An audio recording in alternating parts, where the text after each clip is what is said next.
Chill muna tayo ngayon dahil chill mode rin si Andrei Blatch. Dito tayo sa pinakita ni Kevin Kiambao kontra Beirut.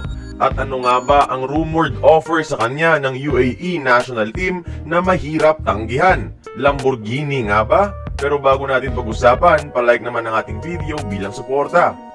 Mag-enjoy at kumita sa endless basketball actions gamit ang 1xBet. Mag-register sa link sa comment section at gamitin ang ating promo code na BUCKET.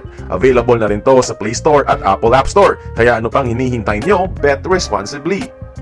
Sa team na puno ng NBA vets, pinatunayan ni Kevin Kiambao sa 4 na laro na siya ang superstar. Sa laban kontra Beirut, ibang klaseng KQ ang lumabas. As usual, shocking revelation ang kanyang 3-point shooting, and each game, mas nagiging confident siya, especially sa larong to.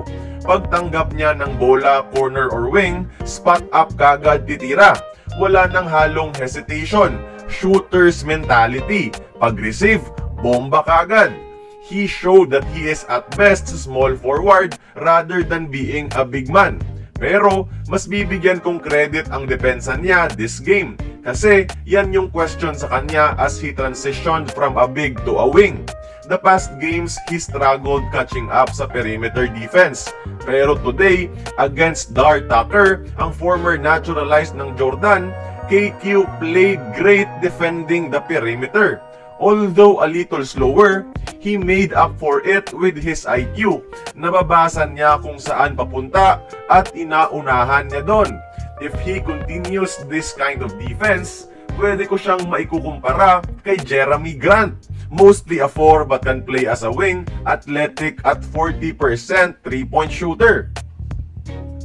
That's why di na nakakagulat ang alok sa kanya ng UAE na maging naturalized player. At ayon sa mga media outlets, ang usual offer ng UAE sa naturalized talents ay nasa around 500,000 to 1 million US dollars o 28 to 56 million pesos taon-taon. Kasama na dyan ang sahod, bonuses at player benefits like housing, insurance, etc. Di na rin nakakagulat dahil isa sila sa pinakamayamang bansa sa buong mundo. Baka nga magbigay pa sila ng mga luxury cars as incentives. Well, we never know kung anong kaya nilang gastusin for the development of their sports. Kaya kayo mga idol, kung kayo si Kevin Kiambao, if ever ganon kalaki ang offer, tatanggapin nyo ba knowing na kayo ang expected future ng Philippine basketball? Pero for now, enjoy na lang muna natin ang mga laban ng Strong Group and witness the greatness of this young Filipino talent unfold right before our very eyes. Share your thoughts about this. Join the conversation, magkomento lamang sa ibaba.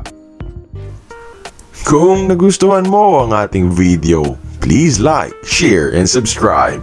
I-follow mo na rin ang ating social media platforms for more exclusive sports content. Until then, this has been Courtside Buckets. See you on the next one.